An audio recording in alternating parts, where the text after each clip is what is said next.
So next, one of MasterChef favourites, Po.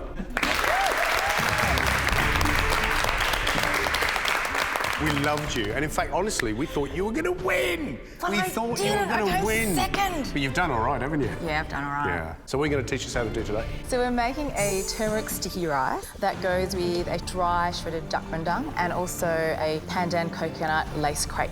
Beautiful.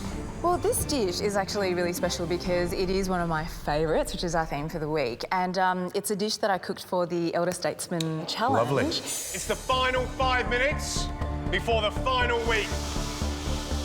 Hopefully these ones will work. So it's just falling apart a little bit. So it wasn't perfect, was it? Not so much.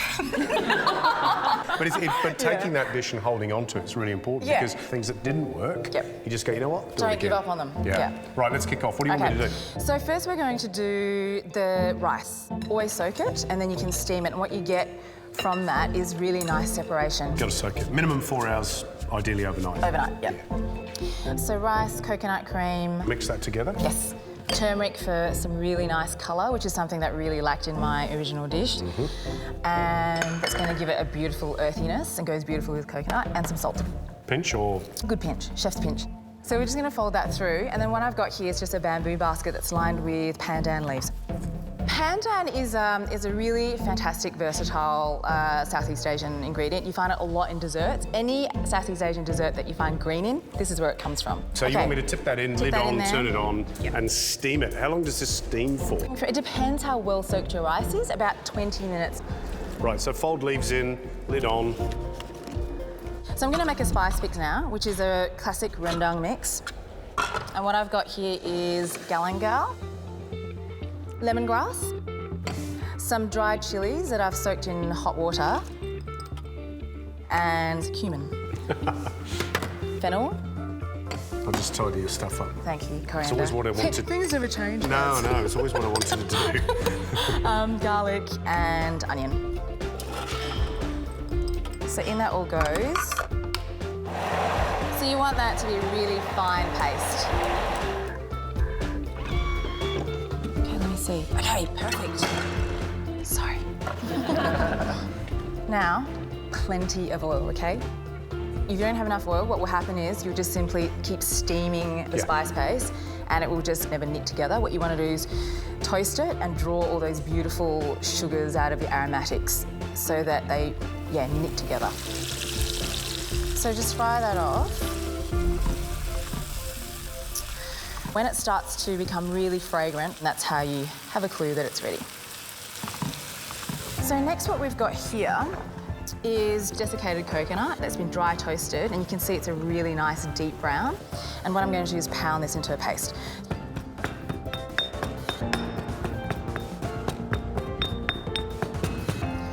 So once it's pounded, it looks like this.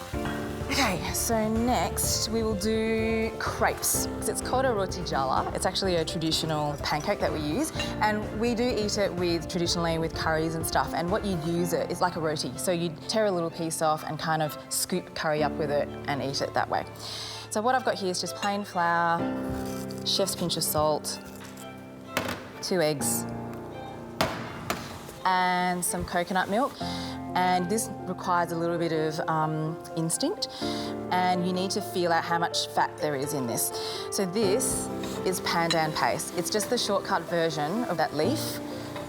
It's quite lurid in colour. You love this stuff. I love it. You love it. George is always paying me out. She's like, oh, you put pandan in that? So we're going to add a bit of water to this, not milk. So make sure it's really nice and smooth. Okay. So how's this paste looking? Perfect. Really, really good. So that's been cooking out for what, about 8 to 10 minutes now? Yeah. You can't really go wrong as long as you don't burn it. Okay? Yeah, so that's changed like a lot. Can you smell the difference? Yeah, So really use your nose, okay? Next, your duck. That's been just poached and then shredded. And then I'm going to add cinnamon stick, 3 cardamom pods, 2 cloves. And coconut milk. Smells so good. So next we're going to add this caristic. Oh, so this is really dry. The coconut. Really, yeah. Really we actually want it almost like a crumble. Okay? Love it. And then some brown sugar. How much brown sugar? About 2 tablespoons. Okay. And then some tamarind for just a tiny bit of acid. Once you've mixed this all up now, how long are you going to cook this for? About 40 minutes. Stirring a lot? Yep. So you want me to scoot this one off and, by the magic of television... Ta-da! So this is what it'll look like after the 40 minutes. So you can see it's really dark, really dry, and just really intense. Ooh. It's flossy. Yeah. Yeah, I love it. And for the pancake, so I've just got a little bit of spray oil on this, and then I'm going to make this lacy pancake pattern. You go one way and then the other way. And what the concentric circles do is knit that grid together to give it just a little bit more structural integrity, so that when you go to lift it up... What you want is not to colour it, because you want to maintain that green, okay? Because that's going to be part of your presentation. Oh, I love it. And that's it. Traditionally, I find a rendang a really rich dish, so I'm going to make a really easy relish. All this is cucumber, some coriander, including stalks, and some chilli. And to that, we're going to add a pickling mixture of equal parts white vinegar and sugar. And chef's pinch of salt. Chef's pinch of salt. What I like about this relish is that it just cuts through all that coconut and just kind of modernises the dish a little bit. Our rice is done. So you can see, look how beautiful That's good. that looks. Really good. Let's plate up. I'm just going to use a sushi mat.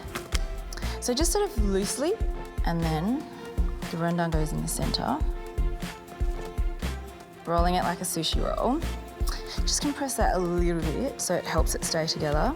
So I've just compressed that into a little parcel. And then, oh!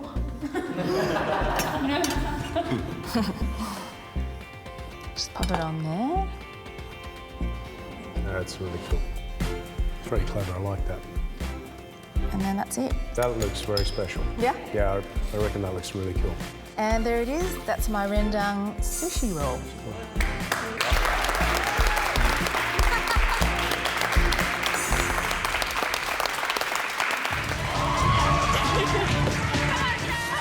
I don't know what I'm doing. I'm so scared. Time starts and I'm feeling the nerves. I'm terrified.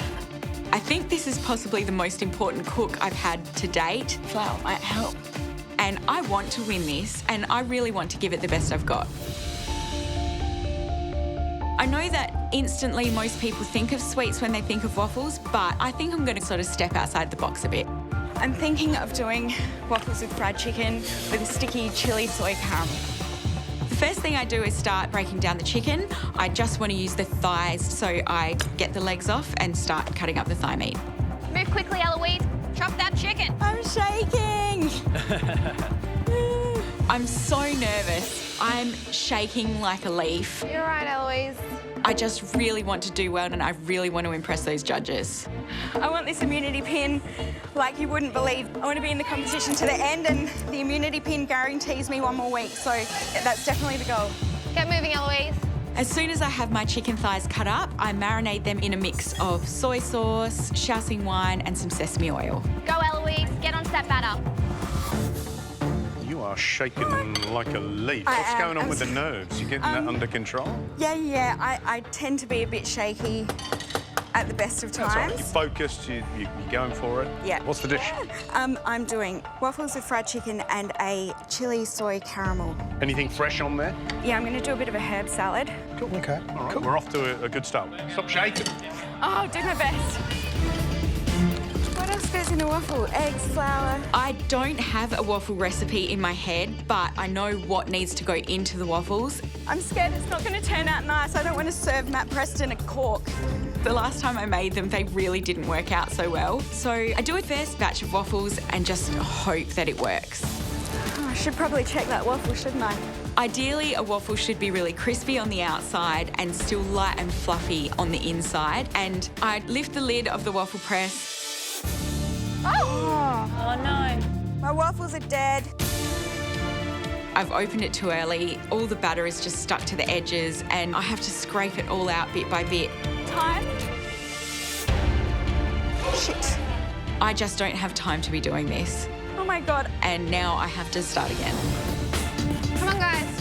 Hurry up, hurry up. Round 1 of today's immunity challenge is to cook a delicious waffle dish in 45 minutes. Oh, I should probably check that waffle, shouldn't I? I go to check my waffles and I lift the lid of the waffle press. Oh! Oh, no. My waffles are dead. I've opened it too early. All the batter is just stuck to the edges. You're right, Eloise. You get another batch on. Yep. Now I have to scrape out every single little piece of batter and start again. Awesome job, Eloise. It's all good. We're all good. We're under control. Okay. Go, Eloise. Now it's time to fry the chicken, and I want to fry the chicken in a Japanese style today, which is dusted in corn flour and then it's deep fried for 30 seconds, rested for 30 seconds, and that's repeated 3 times. Has that been 30 seconds yet? Oh, I lost count of my time. Triple frying the chicken today means that the outside of it is going to be really, really crispy, but the inside is going to remain really tender and juicy. Don't forget your waffles, Eloise.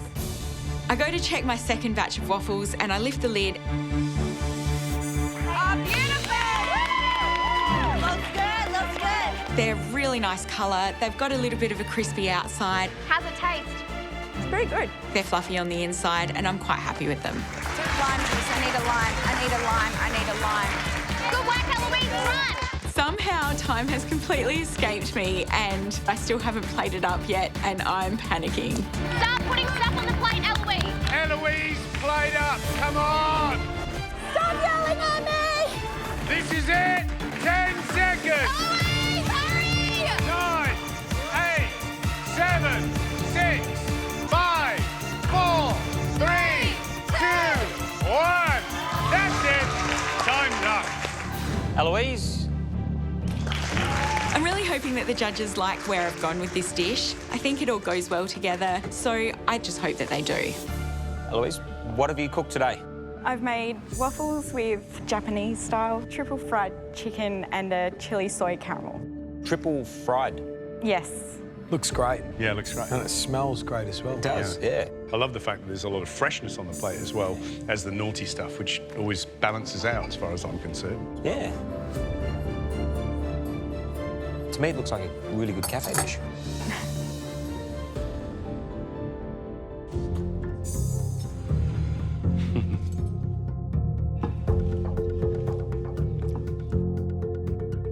I want to look at the waffle again.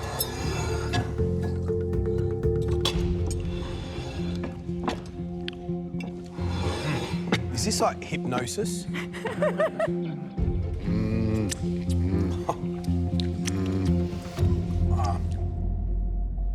I love it. I love it because the waffle's delicious, beautiful colour. Love the pockets of that caramel. Spicy, crispy chicken, and then a really fresh, healthy salad. It's wonderful, Eloise. Well done. Thank you. The waffle is the perfect carrier for all those big flavours. And I love that dark chili caramel. I think it's absolutely delicious. Crisp chicken and lots of fresh herbs. You know, the mint, the coriander, it just makes it really special. No, I think you could put that on a cafe menu. No problem at all. Yeah. And I wouldn't change anything about it. The topping is spectacular. That chicken is delicious and super crunchy, and the caramel is intense. The salad is refreshing. Absolutely love it. It's absolutely delicious. And for me, there's absolutely no competition here. For me, I want to give a shot at round 2. Me too. Me 3. Me 4.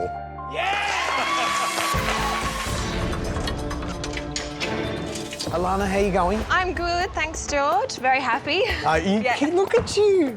What's the dish? It's Rob loves crepes with lemon and sugar, so what I'm doing is my MasterChef version of that. So it's like it's going to be a crepe stack with lemon curd, some raspberries. I'm doing a chestnut and Armagnac ice cream to go with it as well. Yum. Yeah, so. I've brought a couple of little gifts to help you today. What is that? What we've got here is a couple of photos of our little furry friends. They're our children, Miller and Belle. Her Geelong Cats scarf. Seeing the photos in the scarf are little reminders of our life back home, and it even just boosts my spirits even more. It smells so good down here, though. I want to hang around. You can try it later. Excellent.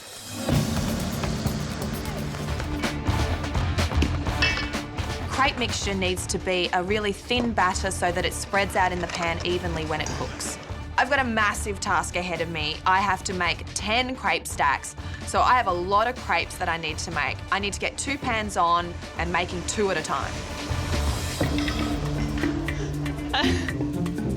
Can you come and do this for me? This is why you have a husband, Alana. Husband's job's never done. You better be able to open it. Yeah. Do you need Gary? Oh, well done, Rob.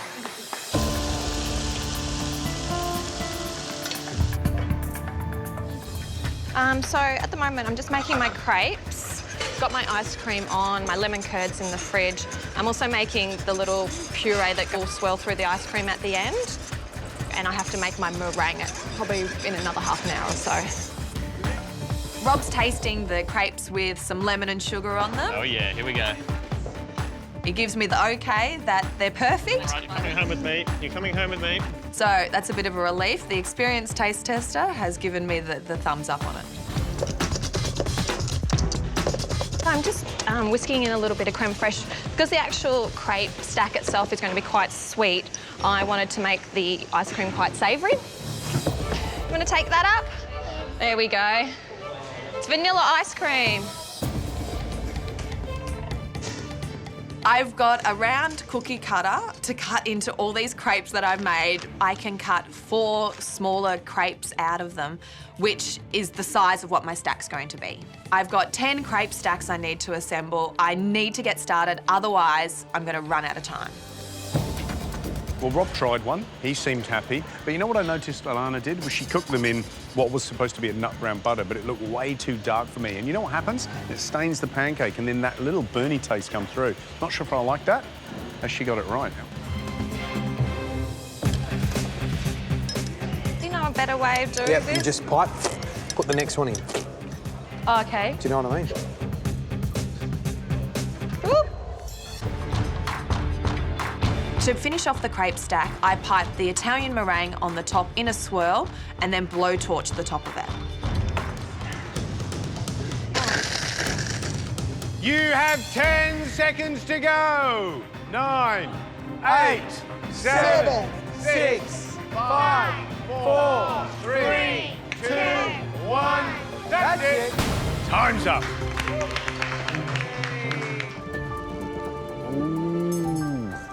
A crepe stack filled with lemon curd, raspberries, and chestnut and Armagnac ice cream. Rob, what do you think? It's hard to say. Wow. It's exquisite.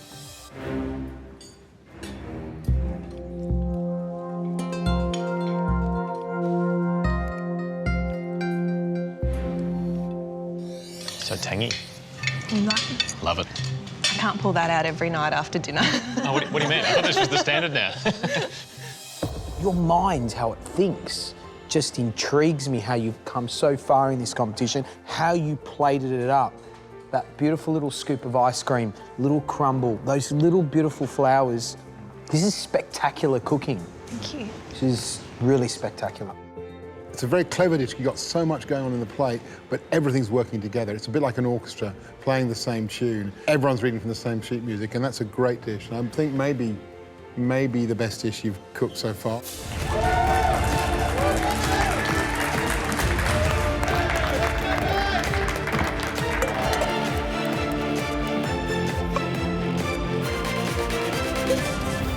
I'm going to be making something from my childhood, really classic home food, but it's just going to be really tasty.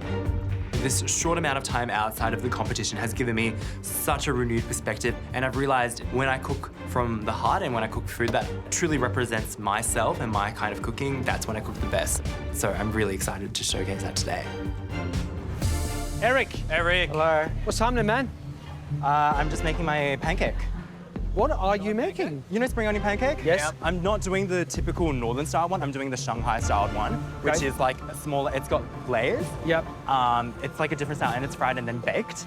So I'm doing that, but just using chives instead of spring onions. And inside? Prawn oil roux. Beautiful. Cool. Okay, so you got your pancake. Yep. Which And I'm gonna flatten it. I think we're all a fan of. Yep. Yep. What else is going on there? A rolled chive and egg omelette. Okay. And then stir-fried black garlic prawns. Yes, Eric. Sounds good. Mate, when you cook with, like, some kind of, it's like you're certain. You know exactly what you're doing, why you're doing it, you know the story behind it. I do. There is this thing that happens where you cook absolutely brilliant food, am I right? 100%. It kind of looks like what's about to happen today. Yeah, it's gonna happen I'm today. excited, Yeah, Eric. I'm excited too. Look at our cubbies too. I love this. Mate, I can't wait to try this. Good luck, Thank mate. you.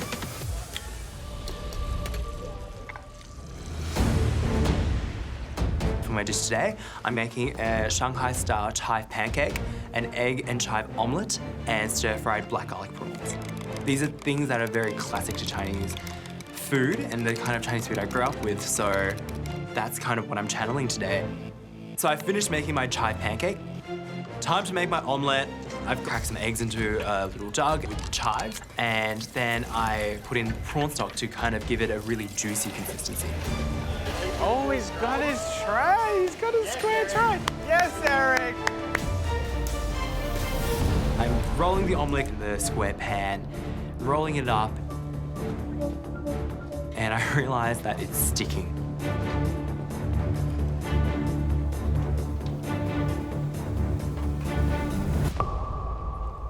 Ugh. Oh, it's sticking to it.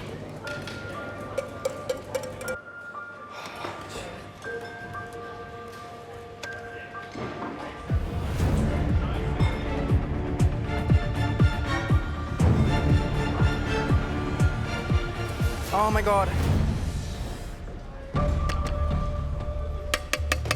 I'm trying to get the omelette out of the pan. It's sticking. I'm tapping the top of it with the spatula. It's still not coming out, and I'm getting really annoyed at it. I'm feeling under the pump now. Think it through, mate. Think it through. I'm falling behind, and I'm not at the point where I wanted to be at the beginning of the cook. Oh dear.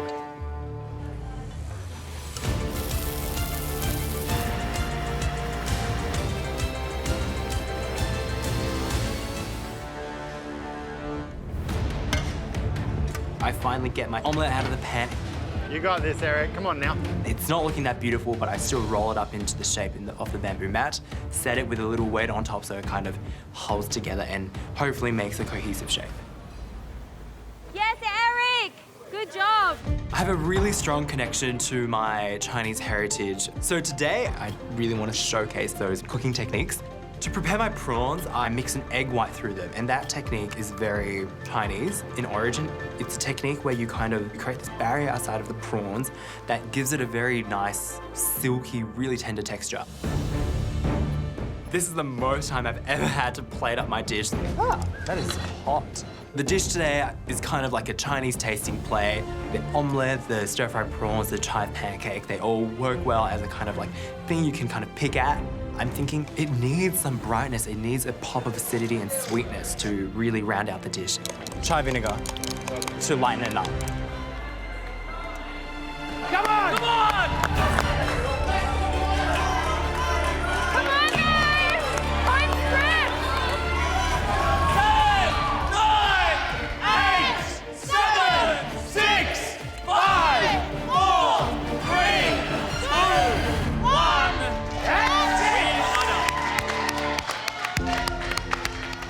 Next up, Eric.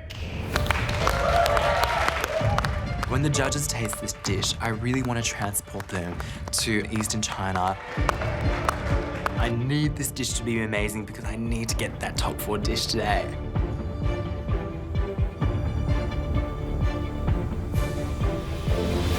Well, what are you cooked, mate? Shanghai chive pancake, a chive rolled omelette, stir-fried black garlic prawns, and a chive vinegar.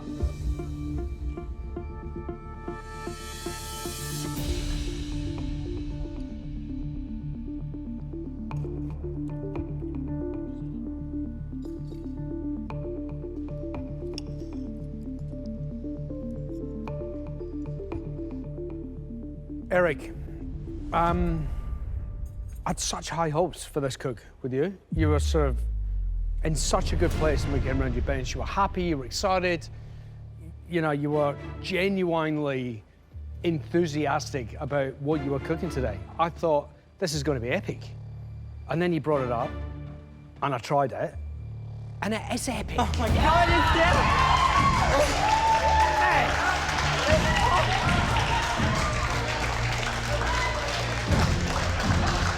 Oh, Jock, come on, am I not? But you only do it because I love you, mate. It was no. And you had such a good cook today, and you must have felt it from beginning to end. You were on fire, mate. Very smart use of the black garlic because it just gives instant savoury depth. It's simple, but it's soul food. Mate, you gotta keep doing this. As soon as you can go back to your roots, do it, man, because it works. Thank you.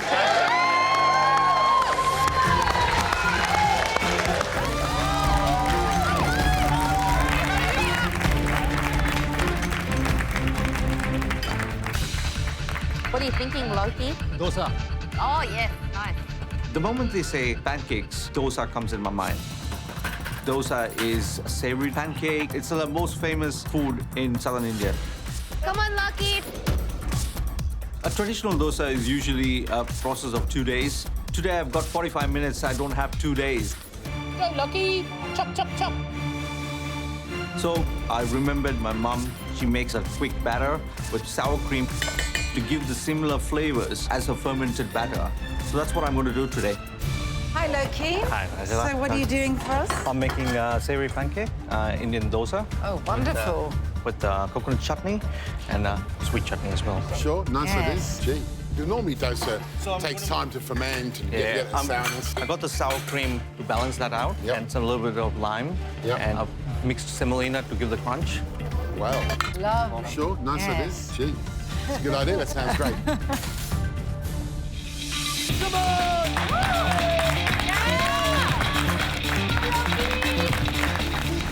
Go, Loki. Everyone today is thinking sweet, and I'm going to do totally opposite and do savory. I can smell something curry. Oh, it smells good. Today I'm making dosa, prune chutney, and coconut coriander chutney. I want to bring the depth of flavors for the judges and Nigella. The coconut coriander chutney gives the creaminess and the freshness. And the prune chutney gives the sourness and the sweetness. I want them to experience the different layers. I want to trick their mind and give them savory pancake that's made of rice flour, no eggs. A quick dosa. Yeah. Good on you. I love challenges like this. So simple, aren't they? Battle of the Pancakes. You have 8 minutes to go.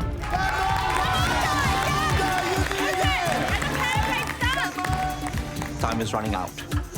My chutney is done. But I also have to cook the perfect dosa pancakes to have an opportunity to win that pin. Mostly in India, dosa is a savory dish. I want it to be a crispy bottom and fluffy on top.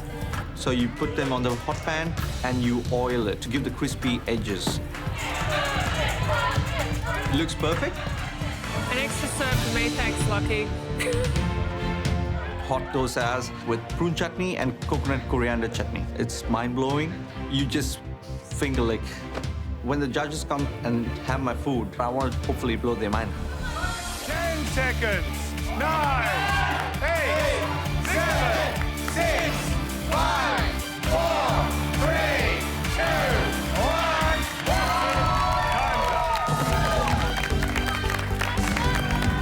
Good job, everyone!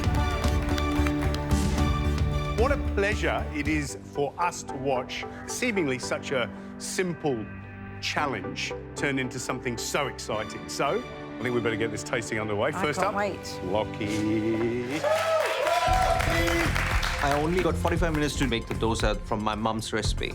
I hope it has enough of the classic flavors to get me a win. What did you cook?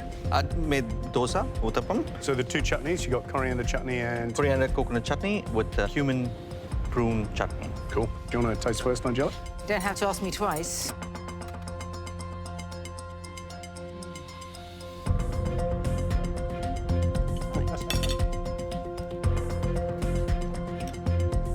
wouldn't think you could do dosa in that amount of time, but it's got the sourness. And you say the semina's giving it crispness too. It's really brilliant. It's a lot lighter than what it looks, actually. And we know this came from your mum. That's fabulous, you know. So that might end up in my recipe book for home, I think, somewhere. It's got a lovely, it's got a lovely texture. Great start, Loki. Good on you, man. Thank you, Mum. Those are the recipes perfect.